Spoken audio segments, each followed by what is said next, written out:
And there's a guy now, Khamzat Chimaev. Khamzat Chimaev has had 4 fights in the UFC. He's been hit twice. What? Dude, he's undefeated. He has more victories in the UFC than he's been hit. And I'm not exaggerating. Shit. He's so fucking good, it's terrifying. He's so good, it's terrifying.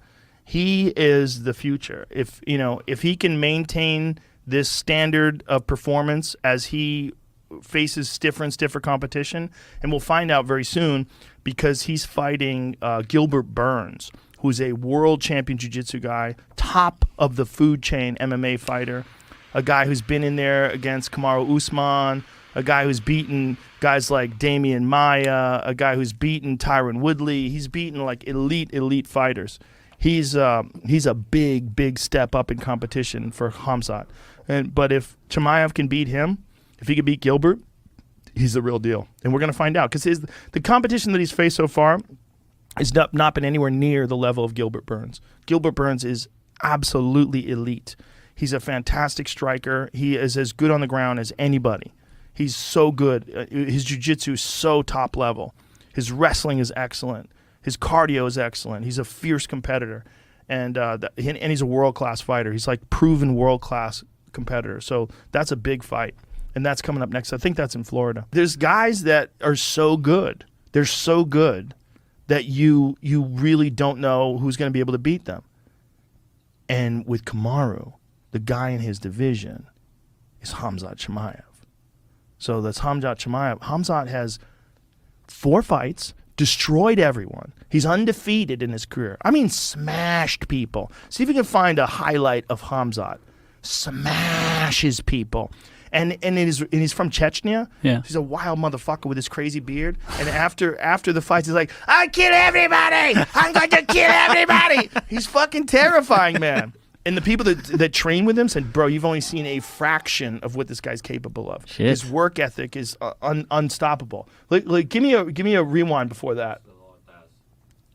This is Gerald Mearshart. He smoked him with 1 punch. First punch of the fight. Smokes him. I'm telling you, man, this motherfucker is wild. And he's like, I kill everybody. I kill everybody. But everybody he's fought. His last fight, he fought Li Jingliang. He grabs him, picks him up, and brings him over to Dana White. So this guy, he just beat the shit out of him and stopped him. But I want to see, and this is one of the guys this is one of the few times he's been hit. And like these, they count these as punches. Like, look at this. He's getting controlled, and this guy from his back reaches up and kind of punches him a little bit in the face, and they counted that. But scoot ahead to Li Jingliang, because that's one of the scariest ones. Because he reaches in, he picks him up, and he carries him over to Dana White. And they don't have that on? Oh, this is probably an earlier highlight before. Yeah, this is, because Dan Hardy's there. He picks him up in the beginning of the fight, drags him over to Dana White. He's talking to him. He's like, I smashed them all! I'm going to smash them all! You see this, Dana? And he slams him on the ground. See if you find Khamzat versus Li Jingliang.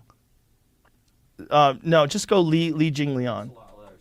Jingliang. There it is, right there. I know. See that? See right there? That's it. You just play the beginning of it because it starts with a slam. Like the fight is so fast. Like he reaches in at the beginning of the fight and just it's not the actual fight. Yeah, because the UFC pulls these. So he shoots in on him, grabs a hold of him right away, hoists him up in the air, and walks over to Dana White while he's carrying this. So this is it right here. Look at this. That's so disrespectful. He picks him up. He carries him in the air, and look, he walks over to Dana White. He's like, look, Dana! He throws him down. See Chimaev lift him. He carries him Look at over this. to the boss. He's like, hey, man, I got him. He's going to say all kind of crazy things. Throws him down. And then from here, he's not even paying attention to the fighter. He's not even paying attention to him. He's having a chat with Dana. Now, this guy is, he's several fights away from fighting Usman. Because if you look at it realistically, right now I think Leon Edwards is next for Kamaru Usman. I think Dana White has said that, and I think that's right. That's the best fight. Leon is a spectacular fighter, super technical, super high level. That's going to be a great fight. They fought once before. Kamaru won a decision, but it wasn't like he didn't destroy him, and Leon has gotten substantially better. So is Kamaru. That's a great fight. That would be next. But if Khamzat can keep going, If he can get past Gilbert Burns, and that's a big if, because Gilbert's a big step up. But if he can maintain the level of performance we've seen from him sometime up until now, rather, in the octagon, that's a big fight. But there's a lot of ifs there. Right. That's the sport is. Look, he got really sick with COVID and kept training and almost retired because he's so tough that he tried to keep training when he was recovering from COVID and got his lungs were bleeding. There's a picture of him where he posted on Instagram that he's going to retire, and he showed a photo of his toilet bowl, and the toilet bowl was filled with blood, splattered blood from him coughing blood into the toilet. No, from COVID. He got COVID. He was one of those guys that's just too tough and kept training and didn't recover.